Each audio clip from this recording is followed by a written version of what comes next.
Hello friends, welcome to ISS platform. आज है 29 of November and 29 of November करेंगे हम करंट अफेयर के एमसीक्यू। तो लेक्चर स्टार्ट करते हैं। देखो, ये सुबह 6 बजे लेक्चर आता है। रेगुलर आपको सुबह 6 बजे मिलेगा एक्सेप्ट संडे। संडे को ये लेक्चर नहीं आता है, याद रखना।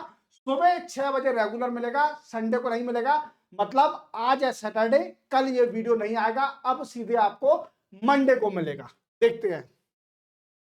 India unveil which freedom fighter bust at UNESCO Paris. जो यूनेस्को का हेडक्वार्टर है पेरिस में, टू मार्क कॉन्स्टिट्यूशन डे 2025। पहले तो अपन समझते हैं कि ये पूछ रहा है कि कॉन्स्टिट्यूशन डे, जो हमारा नेशनल कॉन्स्टिट्यूशन डे है, ये कब पड़ता है। ये है 26 ऑफ नवंबर को।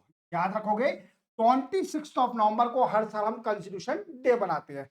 क्यों मनाते हैं? इसलिए मनाते हैं क्योंकि 26 ऑफ नवंबर 1949 को हमने कॉन्स्टिट्यूशन अडॉप्ट करे थे। याद रखोगे। बट आप बोलोगे सर नहीं, हमने तो 26 ऑफ जनवरी 1950 करे थे। नहीं, फोर्स में 26 ऑफ जनवरी 1950 को आए थे, बट ये हमने अडॉप्ट 26 ऑफ नवंबर 1949 को करे थे। तो इसी दिन को सेलिब्रेट करने के लिए हम हर साल कॉन्स्टिट्यूशन डे बनाते हैं, क्लियर मनाते हैं। अब क्वेश्चन पूछ रहा है कि इसी दिन यूनेस्को का जो हेड क्वार्टर है पेरिस में, किस फ्रीडम फाइटर की एक स्टैचू को अनवील किया है, इवन लॉन्च किया है। और ये है डॉक्टर बी आर अम्बेडकर साहब। डॉक्टर बी आर अम्बेडकर साहब, जो कि फादर ऑफ कॉन्स्टिट्यूशन बोले जाते हैं, फादर ऑफ कॉन्स्टिट्यूशन, और ड्राफ्टिंग कमेटी के चेयरमैन थे। क्लियर, याद रखोगे, very very important. Cyclone Ditwah originated in which sea. ये पूछा कि बताओ साइक्लोन दितवा किस सी में ऑरिजिनेट हुआ है। तो ये बे ऑफ बंगाल में ऑरिजिनेट हुआ है। Even Indian meteorological department, Indian meteorological department ने ऑरेंज अलर्ट, क्या ऑरेंज अलर्ट भी पब्लिश कर दिया है। We can say orange alert declare कर दिया है टूवर्ड पौंडुचेरी, यहां पर पौंडुचेरी।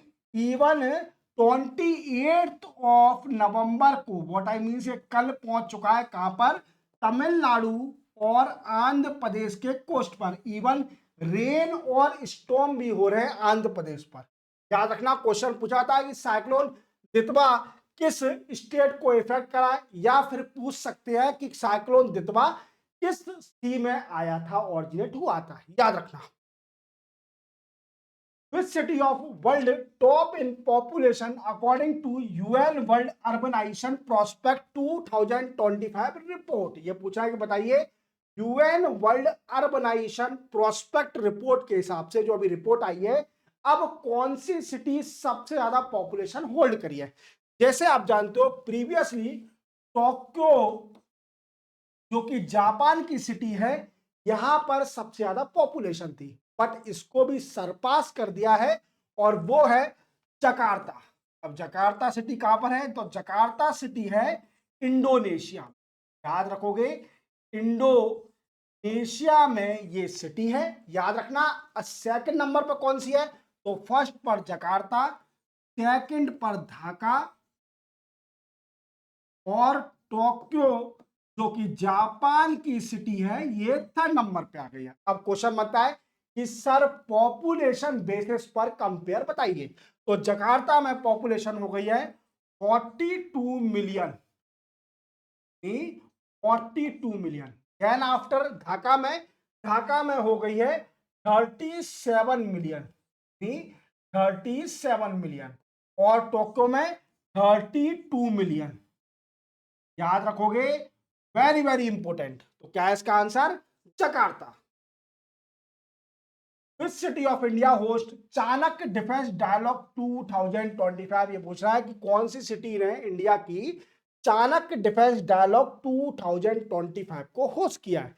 तो वो है न्यू दिल्ली। न्यू दिल्ली में चल रहा है, और 27 और 28 ऑफ नवंबर तक चला था। वी कैन से कल और परसों ये हुआ था। इसको वी कैन से एक इसका मेन फोकस एरिया क्या था, देखो जैसे मैंने आपको कल के न्यूज़पेपर एनालिसिस के वीडियो में डिटेल में समझाया है, जो ये थ्री ट्रांसफॉर्मेशन फेज या 3 ट्रांसफॉर्मेशन फेज के बारे में मैंने आपको कल के न्यूज़पेपर एनालिसिस के वीडियो में पूरा पढ़ाया है। मैं बार बार रिपीट नहीं करूंगा क्योंकि वो बड़ी न्यूज है, थोड़ा उसको देख लेना। Clear.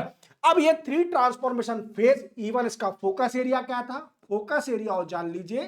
Then after indigenisation, what I means, हर चीज इंडिजिनस हो जाए, even technology, even enhancing the warfare capability, या वारफेयर कैपेबिलिटी को भी बढ़ाना है। किसकी, ये हमारी मिलिट्री की वारफेयर कैपेबिलिटी को। अब क्या क्वेश्चन बनता है कि सर इसकी थीम क्या है, तो थीम भी जान लीजिए।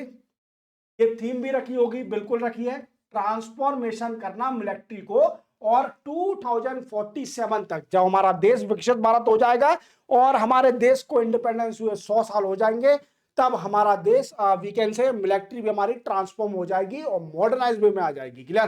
तो थीम है इसकी रिफॉर्म टू ट्रांसफॉर्मेशन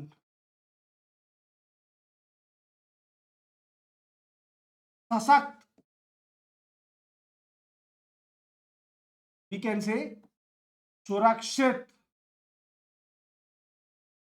सुरक्षित, वीकेंड से सशक्त, सुरक्षित, इवन एक और है विकसित भारत, और विकसित भारत। विकसित भारत को तो मेन भूल ही गए, जो डेवलप कंट्री हम बोलेंगे, विकसित भारत तो मेन ही है, जो 2047 तक हमारा देश विकसित भारत हो जाएगा। क्लियर, ये इसकी थीम है, याद रखना। Which country develop AI tool OncoMark to decode cancer, ये पूछा कि बताइए किस कंट्री ने अभी एक आर्टिफिशियल इंटेलिजेंस, क्या है, आर्टिफिशियल इंटेलिजेंस ऑनको मार्क अभी कैंसर को डिकोड करने के लिए बनाया है। क्लियर। तो ये अभी इंडिया ने, इंडिया के जो साइंटिस्ट हैं, रिसर्चर हैं, उन्होंने बनाया है। ये करेगा क्या, तो ये एनालिसिस करेगा, analysis cancer at molecular level. Clear, बारीक तक स्टार्टिंग वीकेंड से स्टडी करेगा कैंसर को कैसे डायग्नोस करा जाए। क्लियर। तो इंडिया का बड़ा प्रोग्रेस है आर्टिफिशियल इंटेलिजेंस में, बड़ा अच्छा कर रही है। तो इसी के साथ आज करंट अफेयर के एमसीक्यू कंप्लीट वीकेंड से कम थे, इसलिए मैंने कम कराया, बट मैं फिर से मिलूंगा आपको आज मॉर्निंग में 10 बजे लाइव, जिसमें आपको डिटेल में पढ़ाऊंगा फ्रॉम हिंदू इंडियन एक्सप्रेस और पीआईबी से इंपोर्टेंट न्यूज। याद रखना, बेफिक्र रहिए, मैं आपको बिल्कुल स्ट्रॉन्ग कर दूंगा जीएस में। आपका सिलेक्शन डैम हो रहा है, बस आप कंटिन्यू रखिए मेरे चैनल से, तभी आपका सिलेक्शन हो सकता है। मिलते हैं हम मंडे को, तब तक के लिए जय हिंद।